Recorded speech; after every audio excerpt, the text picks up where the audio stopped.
Libre-échange, Sylvain Blondin. Libre-échange, Sylvain Blondin.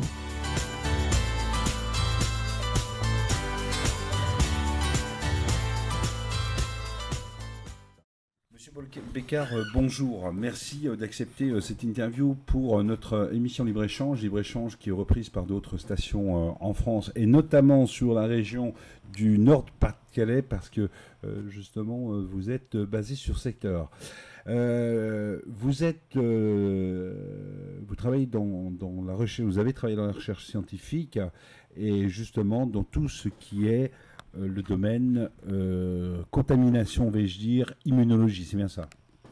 Oui, j'ai travaillé dans le domaine des virus et bactéries et notamment dans le domaine des vaccins dans une société pharmaceutique. D'accord. Alors justement, la semaine va arriver mondiale pour la vaccination. Première question qui vient à l'esprit, est-il nécessaire, obligatoire de se vacciner? Obligatoire, il y a des lois pour ça, donc certaines sont obligatoires, effectivement. Quant à dire si c'est nécessaire, moi oui, je pense à 100% que la vaccination est nécessaire, puisque ça protège tout un chacun d'un certain nombre de maladies, et plus il y a de gens vaccinés, plus il y aura de gens protégés, même s'ils sont non vaccinés.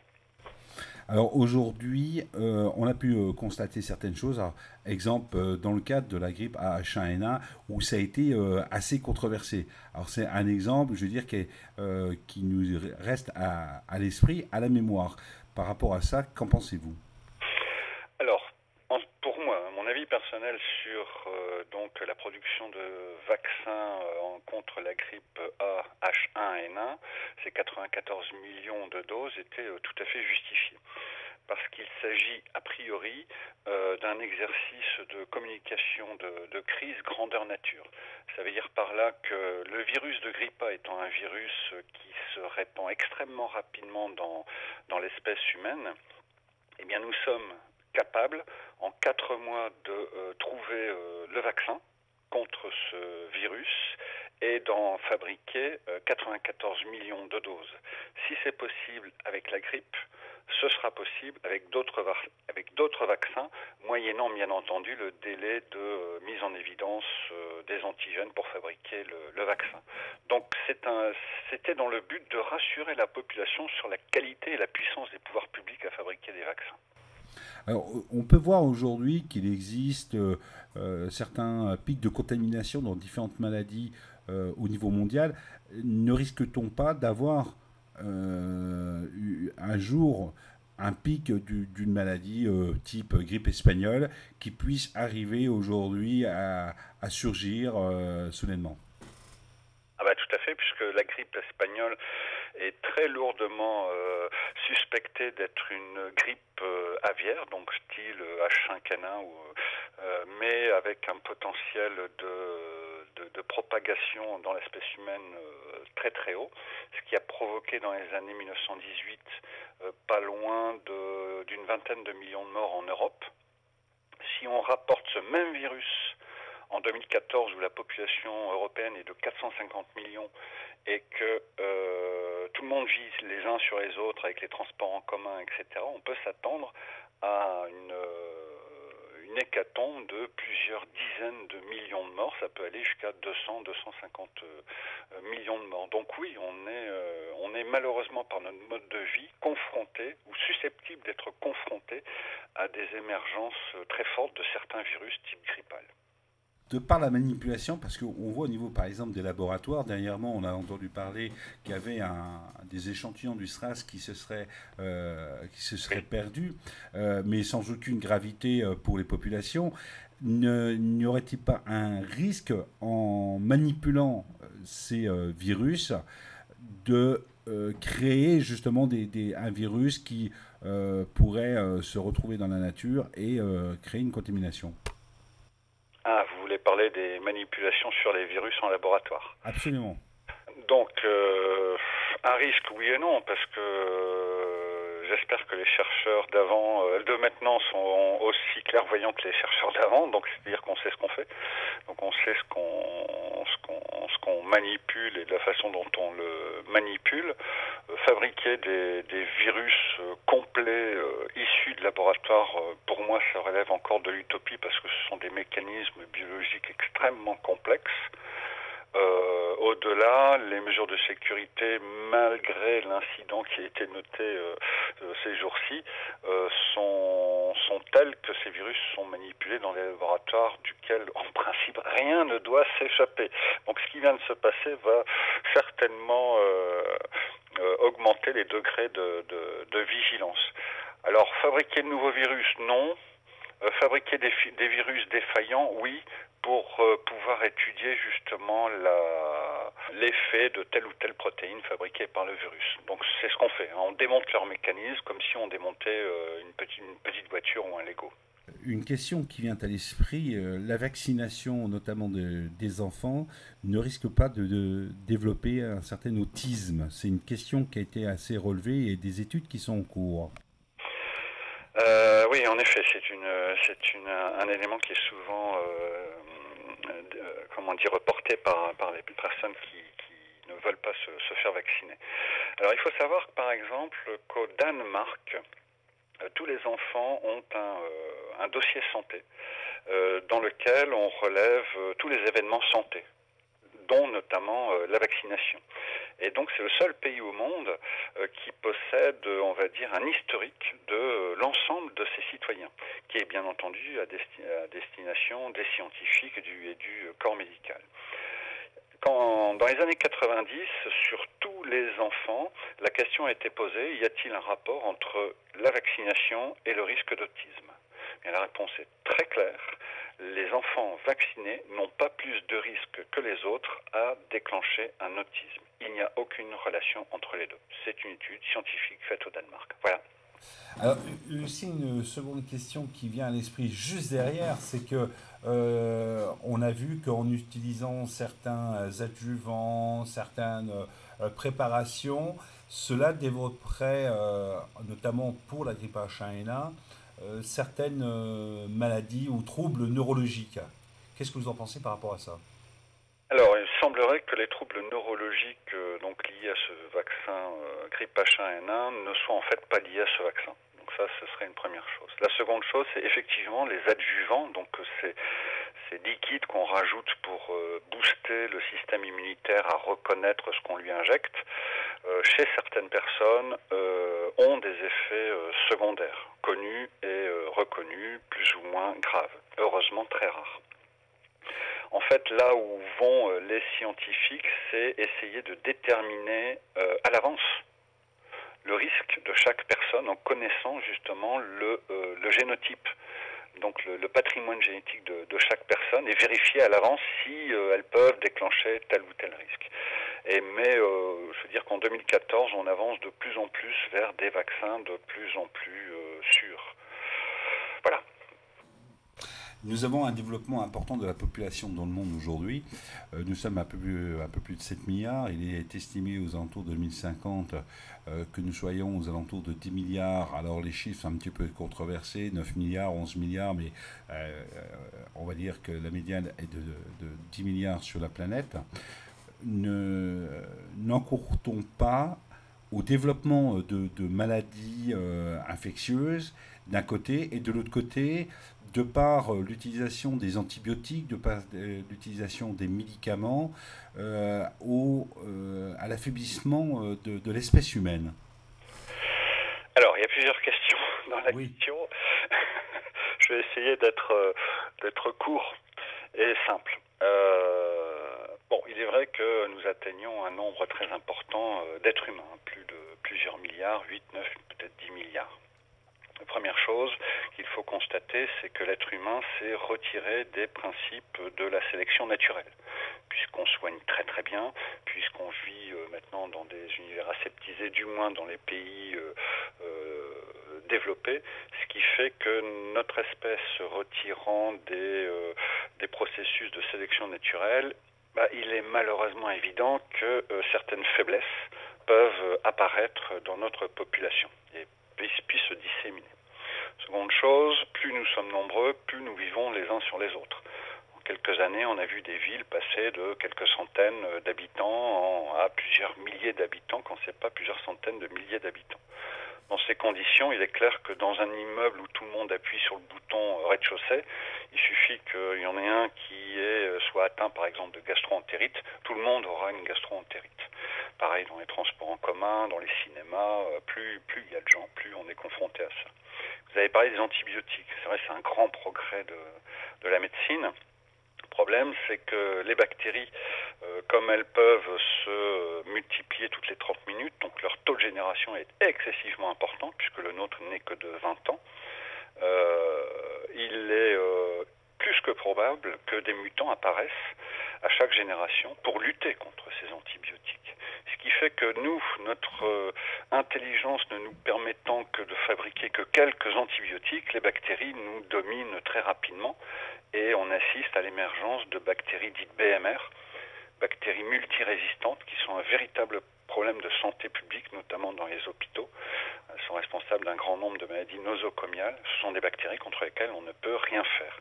Donc on ne peut pas dire que je ne sais pas si on peut dire que l'immunité générale décroît, mais c'est sûr qu'on s'expose de plus en plus à l'émergence de virus, de bactéries, d'épidémies et de pandémies dans l'espèce humaine. Aujourd'hui, prenons par exemple le sida, qui est quand même reconnu comme étant un des plus grands fléaux pour notre humanité. Existe-t-il, il y a en cours des projets de vaccins, qu'en pensez-vous par rapport à ça et au niveau de l'évolution de la recherche? Alors le virus HIV, le virus du sida, c'est un virus extrêmement complexe. J'ai découvert son existence quand j'étais tout jeune chercheur, dans les années 80, et c'est vraiment extrêmement complexe. Donc les essais cliniques qui sont réalisés à l'heure actuelle sont effectivement très, très intéressants. Mais de là à dire qu'on aura un vaccin dans moins de 5 ans, ça me semble malheureusement encore un peu utopique. Par contre, il est clair que là où on doit faire énormément de progrès, c'est en communication, c'est en détection. On a pu démontrer que de très jeunes enfants soignés par des molécules antivirales pouvaient contribuer à la disparition du virus. Donc c'est plus dans ce sens-là. Malheureusement, le vaccin, c'est pas pour tout de suite, quoi. Quelles sont aujourd'hui les maladies qui sont redoutées, si je peux dire, et contre lesquelles on ne se vaccine plus? Bon, on ne se vaccine plus contre la variole. Oui. En principe, ce virus est éradiqué. Néanmoins, qui peut dire que dans un laboratoire profond des armées de je ne sais quel pays, il n'y aurait pas une souche, au cas où, hein. Qui peut dire qu'il n'y aurait pas une souche variolique qui serait piégée dans les glaces de l'Arctique ou de l'Antarctique? Il est clair que si ce virus venait à réapparaître, ce serait une hécatombe. Parce que personne n'est protégé, sauf les personnes de mon âge, quoi. Sauf les cinquantenaires. Donc la variole. La peste, c'est une maladie terrible, hein. On a eu connaissance des grandes épidémies en Europe au moment du Moyen-Âge. Ça peut revenir, évidemment.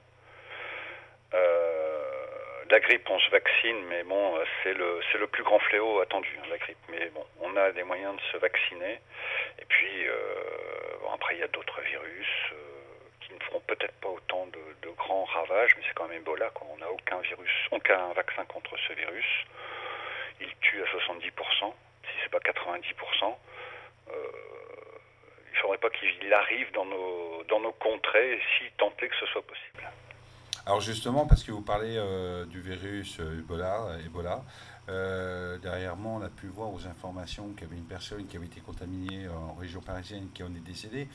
Est-ce que aujourd'hui, dans l'état actuel de la recherche, des avancées scientifiques, existe-t-il un moyen pour lutter, l'éradiquer, si je peux dire, d'un point de vue curatif, on va dire, un traitement curatif? Sinon, quels sont, d'un point de vue prévention, les choses les moyens qu'on doit mettre en place? Alors, traitement curatif, Ebola, il n'y a rien. Il n'y a rien. Il n'y a absolument rien. vous n'avez plus qu'à espérer d'être dans les 10 à 30% qui survivront à l'infection. Oui. Empêcher la dissémination, la contamination, c'est des mesures extrêmement drastiques. C'est quasiment créer des zones de no man's land autour des villages touchés. Personne ne passe, personne n'entre, personne ne sort. Pareil pour les oiseaux, les animaux, les chauves-souris. Dans certains films, je vous invite à voir un film qui s'appelle Alerte, avec Dustin Hoffman, qui démontre très bien comment un virus Ebola peut se disséminer. Le feu, ça c'est clair, c'est radical. Ensuite, c'est pas toucher une personne, c'est ne pas toucher les objets qui ont été touchés par une personne contaminée, c'est l'isolement total, quoi. Pour revenir un petit peu sur les maladies, vais-je dire, qui sont en cours de développement, on a parlé tout à l'heure, par exemple, la grippe aviaire. On voit qu'il y a une évolution qui est faite. Et y a-t-il aujourd'hui un grand risque qu'il y ait une transmission directement du monde animal à l'être humain directement de ce virus? Le risque est majeur, c'est très clair. Ça fait 20 ans que l'OMS s'intéresse à ce risque. Les virologistes ont sonné la sonnette d'alarme. Le risque est majeur, oui. Ce virus de grippe aviaire est un virus, comme le virus humain d'ailleurs, est un virus qui est capable de muter très rapidement. Donc là, on joue aux statistiques, on joue aux probabilités, et les probabilités sont pas nulles. Donc il est fort probable qu'un jour ce virus passera dans l'espèce humaine. Comment? Soit directement, soit indirectement chez un malade qui est déjà malade de la grippe humaine, ou soit encore plus indirectement par un oiseau et un porc, parce que le porc est très proche de l'être humain. Donc le porc peut être contaminé par un virus de grippe humaine, peut être contaminé par un virus de grippe aviaire.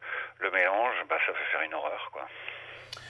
Et aujourd'hui, dans l'état actuel de la recherche, d'un point de vue, vais-je dire, traitement, existe-t-il des traitements qui soient à la hauteur, je veux dire, des attentes pour sauver les populations?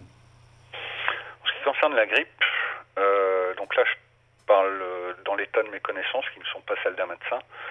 Je n'ai pas connaissance d'antiviraux suffisamment efficaces pour stopper une grippe. Alors, pour nos auditrices et auditeurs, est-ce que un microbe peut être est contaminant? La différence peut-être à donner aussi entre virus et microbe? Microbe, c'est un nom très générique. Le microbe, ça inclut les bactéries, ça inclut les virus, ça inclut les petits parasites, les prions, etc. Donc c'est le nom de Monsieur Tout-le-Monde. Le virus, c'est un assemblage moléculaire, c'est absolument pas vivant. Ça ne mange pas, ça n'excrète pas, ça ne bouge pas, c'est totalement inerte. Il considère la cellule comme une photocopieuse. Donc quand cet édifice moléculaire rentre dans une cellule, il va transformer cette cellule, avec beaucoup de guillemets, en photocopieuse. Et cette cellule ne fera plus qu'une seule chose, c'est reproduire, multiplier jusqu'à sa mort ce virus. Alors si je puis me permettre, la bactérie, c'est vivant. La bactérie, c'est une petite cellule qui contient un noyau, qui mange, qui excrète, qui se multiplie et qui peut bouger. Donc virus inerte, mort, bactérie vivante, autonome. À l'image, on va dire, pour donner un petit peu une idée, à l'image d'un être humain donc la bactérie, elle est vivante. Là, tandis que le virus, lui, il est inerte. Donc, il peut se conserver, comme c'est le cas, par exemple, dans le thermophore qui est en train de se réchauffer, sur des dizaines, des centaines, des milliers d'années. Ah bah oui, puisque quand je travaillais sur ces virus, je conservais mes virus dans l'azote liquide, à moins 196 degrés. Donc, ils ne craignent absolument pas le froid. Alors justement, on est en train de parler du réchauffement climatique. Ne pensez-vous pas qu'avec le changement des conditions climatiques, cela va inciter, encourager le développement de nouvelles maladies et être un des vecteurs d'une éventuelle pandémie? de nouvelles maladies, là, franchement, je n'en sais rien. C'est pas impossible. Par contre, le réchauffement climatique permet la dissémination des vecteurs, c'est-à-dire, par exemple, des moustiques qui étaient cantonnés dans certaines régions africaines ou sur des îles comme la Réunion, etc., peuvent maintenant, puisque la température et l'humidité changent, peuvent vivre sous nos contrées. C'est pour ça qu'on rencontre maintenant des moustiques tigres dans le sud de la France, et ces moustiques tigres sont capables de transporter un virus, le chikungunya. C'est pour ça qu'on commence à voir apparaître ce type de cas en Europe. Donc c'est pas sur les microbes que ça agit directement, c'est plus sur les vecteurs de transport. Oui, qui vont transporter effectivement donc, le virus. Exemple, le tic, avec notamment, on parle de la maladie de Lyme, et actuellement il y a des multiples recherches qui sont menées en la matière, et notamment ce qui est vecteur de différentes maladies possibles. Ben oui, parce que la tic, elle va remonter, il va y en avoir partout. Donc oui, ça c'est vrai que ça commence à être un énorme problème de santé publique, hein, puisque de mémoire, ça doit être une bactérie, je crois, qui est transportée, je ne sais plus si c'est une bactérie ou un virus, mais alors, ça génère de gros problèmes, quoi. Effectivement. Alors aujourd'hui, si vous auriez des conseils à prodiguer, ce seraient lesquels pour nos auditrices et nos auditeurs pour déjà d'un point de vue général sur la journée, pour la semaine mondiale de la vaccination, et quels seraient les conseils que vous auriez à prodiguer? Pour moi, le premier conseil pour la journée de la vaccination, c'est vaccinez-vous. Il faut se vacciner. C'est impératif, c'est le seul moyen de défense contre les virus. Il n'existe pas d'autre moyen de défense. On peut toujours un peu critiquer la nature même des vaccins, mais les chiffres parlent d'eux-mêmes, quoi. On protège beaucoup plus de personnes qu'il ne puisse y avoir d'effets secondaires. Ensuite, c'est limiter toute forme de propagation, donc c'est avoir une hygiène des mains irréprochable, et essayer, tant que faire se peut, de ne pas mettre ses mains n'importe où. C'est-à-dire, moi je pense aux rampes d'escalier, je pense aux poignées dans les métros et les bus, je pense aux clinges de porte dans les toilettes, je pense aux aérateurs, ces fameux aérateurs qu'on voit dans les toilettes pour nettoyer, pour sécher ses mains. C'est un concentrateur de virus, quoi. Donc vaccinez-vous et faites attention. Alors que les principales vaccinations nécessaires et utiles que vous conseillez, ce seraient lesquelles? Toutes les vaccinations de l'enfant. Donc c'est toutes les maladies de l'enfant, et on peut même y inclure après les vaccinations de l'adolescent comme le vaccin contre le virus papillomavirus qui est responsable en partie des cancers du col de l'utérus. Moi je dirais toutes les maladies en France, donc toutes les maladies qui peuvent toucher les Français, si on peut se vacciner, il faut se vacciner, quoi. Le bénéfice est surmultiplié par rapport aux inconvénients. Vous parliez justement, ça me permet de rebondir, du cancer du col de l'utérus. Est-ce que existe-t-il aujourd'hui des possibilités de se vacciner contre des cancers d'une façon générale, parce qu'il en existe une multitude, ou avons-nous des espoirs pour pouvoir se vacciner? Alors le problème d'un cancer, c'est qu'il n'est pas dû à une seule chose, ce serait trop simple. Donc s'il existe des vaccins, parce que là mes connaissances sont un peu légères, s'il existe des vaccins thérapeutiques pour le cancer, ça ne pourra vacciner que contre certains cancers, comment on pourrait dire ça, certaines causes, quoi. Puisque, par exemple, le virus papillomavirus contre lequel on vaccine les jeunes filles, pour le col de l'utérus, n'est pas le seul responsable du cancer. Tout seul, il ne va pas générer un cancer, du moins en priori. Il va falloir un certain nombre d'autres facteurs, quoi. Donc autant éliminer un des facteurs les plus représentés, comme le virus, le papillomavirus, et espérer que derrière, la jeune fille, en l'occurrence, ne fasse pas de cancer de col de l'utérus. Donc c'est se donner plus de chances de ne pas en avoir. Très bien. Alors, Monsieur Paul-Bécard, vous êtes aujourd'hui journaliste dans les domaines de la santé et également auteur d'un livre qui s'appelle Journalisme, mode d'emploi. Vous pouvez nous en parler un petit peu, peut-être, je pense, pour nos auditrices et auditeurs. Alors oui, journalisme, mode d'emploi, les relations presse vues côté journaliste. J'ai écrit ce livre parce que, comme je rencontre énormément de responsables d'entreprises, que ce soit dans le domaine scientifique, santé ou autre, et que je rencontre énormément de chefs d'établissements de santé, je me suis rendu compte que la communication envers les journalistes par ces personnes était souvent, il faut bien le dire,